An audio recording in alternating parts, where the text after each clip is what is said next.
My name is Amy Verdun. I work at the University of Victoria. I'm delighted to speak about the CETA agreement that's being negotiated. So often people ask me why the CETA agreement would be of use to Canada.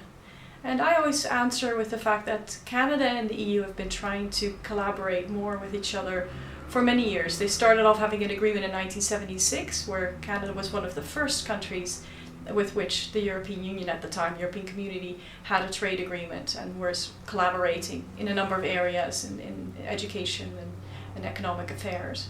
But they haven't necessarily benefited as much from it as one might have hoped, being the first to have that kind of an agreement. Earlier they tried a trade agreement with economic affairs that didn't quite work out. The reason being that the provinces weren't around the table, and one might wonder why would the provinces and territories of Canada be around the table? But the internal market of Canada isn't completely integrated. And it's funny for people to think about that the European Union with its 27 member states has a more deeply integrated market than has Canada. So for Canada and the EU to negotiate trade, it became apparent that provinces and territories needed to be around the table. Now that has now happened with this round of trade agreement, and the provinces and territories in fact are giving their views on what needs to be done. And it is also hoped therefore that when it is signed, that all those provinces and territories would also agree to it. Now, what has this agreement potentially as benefit for Canada? Canada is a country that trades predominantly with the United States. 76% or at times more goes to the United States. But Canada also had become acutely aware of the risks of having one trading partner that is so much more, that on which trade so much relies. So with the global financial crisis, it became clear that if anything happens in the United States, Canada will be affected very seriously by this. So Canada has in the last 3-4 years in particular become much more interested in diversifying its trade, but not only trade, but also foreign direct investment, economic activities. The growth with foreign direct investment with Europe is very high. It's more than 50% increase. So the idea that moving to a diversified market for Canada is something that is of great interest to Canada. So what does Europe do that Canada would be interested in? Well, obviously if one compares Europe as a market to, let's say, the United States, these are very similar markets.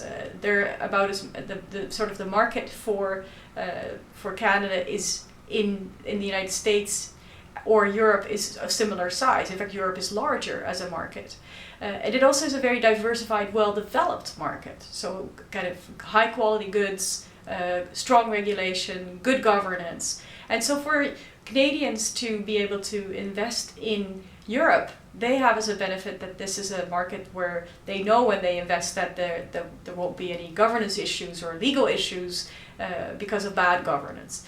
What does pose a problem or a concern or challenge to Canadian investors is that they don't understand the regulation, and that there could be something that Canadians are that don't have the access to. So things like public procurement is also part of the trade agreement.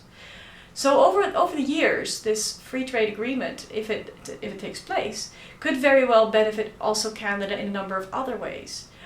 Today, there is in Canada still some strong support for like wheat and milk, and these kinds of arrangements that have come from times gone by may well be potentially reviewed and seen if they are still of this time. But other activities one could also imagine, so the sale of particular types of industries to the European market might also be of interest. So overall, I think the concerns that Canadians have about the CETA circulate around questions to do with free trade. Is free trade something that one is worried about, or is it something that can generate more jobs?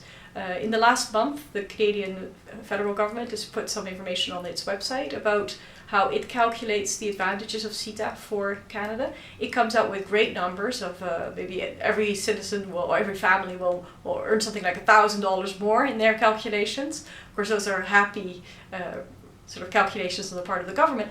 But in fact, the information that we have so far regarding trade is that if one is allowing trade to move freely, the net gains for two countries as a whole, in this case Canada / the European Union, not one country, but a collection of countries, will typically increase. It does mean that there is it could very well be a redirection of some types of industries. So if there's more competition from European producers, it could be that some of the Canadian competitors might find that they're being challenged a bit more and they would have to become more productive or have to do things more cheaply. But it could also mean that they have access to a larger market, and so a Canadian producer who would now only have a fairly small market and encounter obstacles to trade on the European side would now have access to that market that is now more freely available to a Canadian producer. Finally, I think it's worthwhile remembering that when Canada was exploring various markets in light of the global financial crisis and the idea of being overly dependent on the United States, of course the government under Stephen Harper went to China, among other places, to sort of see if it can expand its economic activities with the booming emerging markets of Asia and other places. But obviously the relationship with the European Union and its European Union member states has a long history and long tradition, and there are very many connections within Canada with those countries. So in a sense it's a traditional link that can be further exploited and need not necessarily have that much push from the government side. So this regulatory support will facilitate the activities between the two continents. But in terms of the cultural and commercial connections, there are already quite a number in place. So all in all, it looks to me that this is an exciting opportunity. It will also draw more attention from the members of the European Union to Canada and from Canadians to the EU.